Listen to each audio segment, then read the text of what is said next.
você é uma pessoa que acompanha o que é feito na saúde, e a pergunta que eu te faço é a seguinte: o governo Lula é melhor que o governo Bolsonaro nesse sentido? E a pergunta parece simples, e não é uma levantada de bola para o governo Lula, muito pelo contrário, porque eu acredito que para as pessoas que votaram no Lula, ou que, por acreditarem no Lula, e para as pessoas que votaram no Lula porque vetaram o governo Bolsonaro e tudo que foi feito durante a pandemia, esperavam que fosse muito melhor. Então, se você me disser assim, não, é melhor, mas é melhor para mim já é péssimo, porque esperava-se que fosse uma guinada, né? Sim.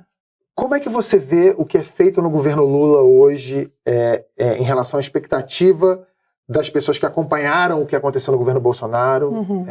Eu acho muito difícil comparar com o governo Bolsonaro, porque o governo Bolsonaro não teve nada. Tá. Certo? Pelo contrário, foi uma implosão do Ministério da Saúde e do SUS. E aí a gente tem que entender que o governo Lula chega, esse ministério novo chega em uma terra arrasada, que precisa de uma reconstrução dos níveis mais básicos possíveis. Então, todo mundo tinha uma enorme expectativa, concordo plenamente, eu também, de uma guinada imensa, mas eu entendo que essa expectativa precisa ser freada à medida em que essa reconstrução toma tempo e tem, né, repercussões. Entretanto, acho que a gente perde, sim, ainda oportunidades muito grandes e muito claras de fazer melhor do que está sendo feito, muito porque esse sistema político não tem muita diferença entre governos. O modus operandi Você não fala é de muito... Congresso, né? Não é muito diferente. E a própria relação entre Ministério e Congresso, em todas os seus níveis de atuação, essa proximidade com essa... Brasília é uma panela de pressão, com pouquíssima conexão com o resto do país. E essa é a dificuldade. Você diminuir a relação entre os poderes, não os enfraquecendo, mas diminuir a relação entre os poderes, de modo que essas pessoas consigam estreitar a relação com o povo. Então é muito difícil. Você falou da comunicação, por exemplo, que é ruim. É ruim, ainda é muito ruim, pode melhorar demais. Mas eu entendo que gente que está lá talvez tenha sido bem sucedido em comunicação há 30 anos, quando esteve em uma outra oportunidade, e acha que essa ainda é a melhor conduta para lidar, e quando não é. Então, aproximar das pontas é sempre a melhor situação. É melhor do que o governo Bolsonaro? Isso era o mínimo esperado. Mas poderia ser melhor. Eu estou perguntando isso também porque durante o surto de dengue, por exemplo, eu achei que o trabalho foi muito mal feito. Independentemente de ter... era terra arrasada? Não, porque terra arrasada? Sim, mas há servidores ali, como você falou, gente boa. Você sabe que tem gente ali na base da infraestrutura, tem. Mas eu achei que a condução... Dengue é um negócio que eu não consigo... Sério, eu já tô de saco cheio. Ninguém aguenta mais. Não, todo ano, dengue, mesma coisa. Você sabe que o Drauzio me chamou para falar sobre dengue no quadro dele do Fantástico. E a primeira coisa que ele falou para mim foi assim: Luana, eu não aguento mais falar para as pessoas não deixarem água no pratinho. Tem alguma outra coisa que a gente possa falar? Porque é isso, a gente já falou sobre tudo possível e impossível sobre dengue, né?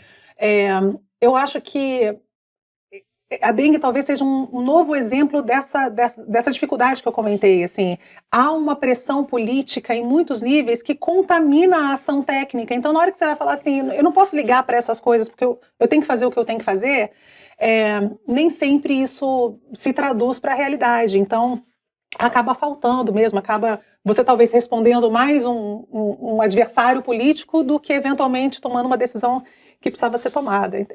É difícil, eu não vou dizer que é fácil, eu estava lá, não é fácil. Mas sim, a gente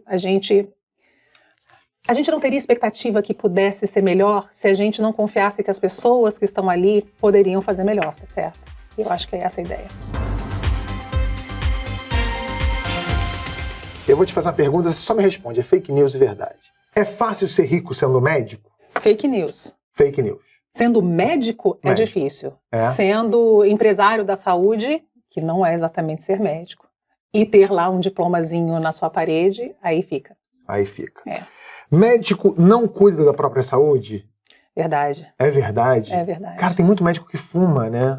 Tem umas incoerências que são bizarras, né? Um pneumologista que fume, um cardiologista que seja sedentário, ou né, um hepatologista que beba, né? As pessoas são contraditórias, a gente tem essa situação.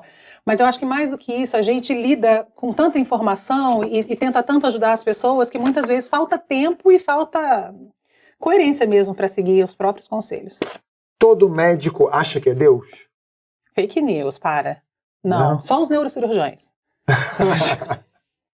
Eles realmente acham? Eles acham que Deus é uma pessoa que está por ali, que pode ajudá-los em momentos que eles precisam.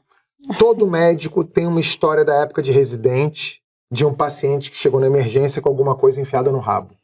É verdade. É verdade. Qual é a tua? Jura? Claro. Tá bem. Eu tenho várias, né? Porque essas coisas chegam, eu não sei porquê, mas chegam para mim. Eu já tive tubo de desodorante. Não é pequenininho, não. O Rexona maior, isso, aquele que eu não vem ia com falar a marca, mas é isso mesmo. Entendi. Aquele que vem com a... Sei. Isso. Já vi garrafa PET. Olha aí. Também. E para mim, o que toca meu coração foi uma Barbie. Eu já tive isso. Hospital Municipal Lourenço Jorge, na Barra da Tijuca, Rio de Janeiro. Uma Barbie. Ela estava enfiada pela cabeça? Ela mergulhou de cabeça ou ela botou um pezinho para testar a temperatura e foi entrando? Não, eu acho que ela não tinha medo de nada, não. Ela foi de lado? Ela foi, assim, em busca do estômago da pessoa. Entendi. Ela encontrou o que ela estava procurando? Eu acho que não. Ela estava meio perdida, a gente precisou de uma ajuda para tirar ela de lá. Entendi. Essa não ganhou um Oscar, essa Barbie. Não, essa não.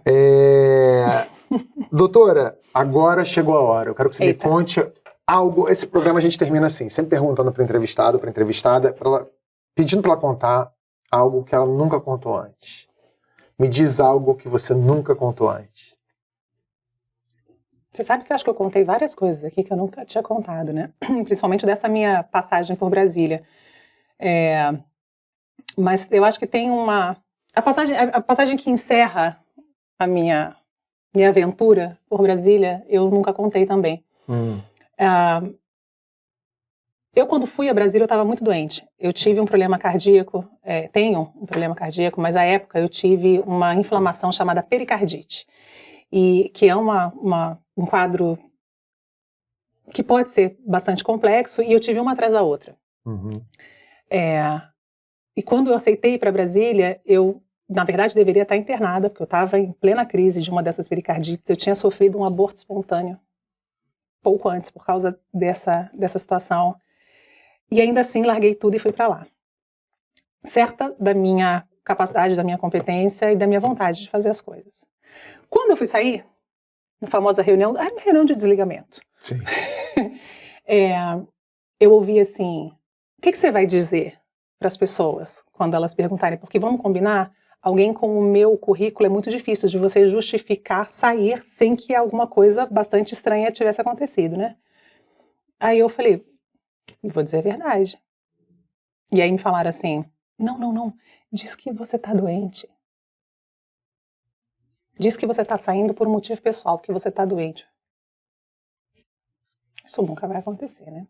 Quem te pediu isso? E aí, eu quando voltei para casa, as pessoas ainda não sabiam o que tinha acontecido, eu voltei muito triste, porque, não por ter perdido, não estar lá, porque pela oportunidade, pelo que eu sabia que aquilo ia representar, no final das contas. E aí, eu escrevi uma carta que eu ia, né, colocar lá como uma minha manifestação sobre a história, e eu acabei escrevendo também, a manifestação do próprio Ministério da Saúde. Porque eles não sabiam o que eles iam dizer. Eles não sabiam o que esperar. Então eu falei, eu vou escrever aqui o meu, tá aqui, ó. Se você quiser, você escreve esse daqui. E aí as duas foram mandadas ao mesmo tempo para a imprensa e foi uma loucura. Dali para frente foi uma loucura. Eles quiseram barganhar com a tua própria doença. Com a minha saúde, cara. Com uma mulher que tinha passado por um aborto espontâneo, que tinha uma pericardite, mas que estava lá trabalhando para fazer as coisas. Então, assim, quando você junta a história toda, a incompetência, a sanha pelo poder, a capacidade desse tipo de barganha, aí você entende por que a gente chegou onde chegou e por que devia estar todo mundo preso. Já está todo mundo preso. E eu não vou descansar enquanto as pessoas não forem presas. Assim. O que precisarem de mim para isso, porque é isso, assim, a gente faz um juramento. o meu juramento é o meu guia, é o que me leva para frente todos os dias. E quem desrespeita isso, para mim, jamais poderia pensar na possibilidade de me chamar de colega. Então essas pessoas, elas precisam ser responsabilizadas pelo que elas fizeram, e eu espero ardentemente que isso aconteça. Somos dois. Qual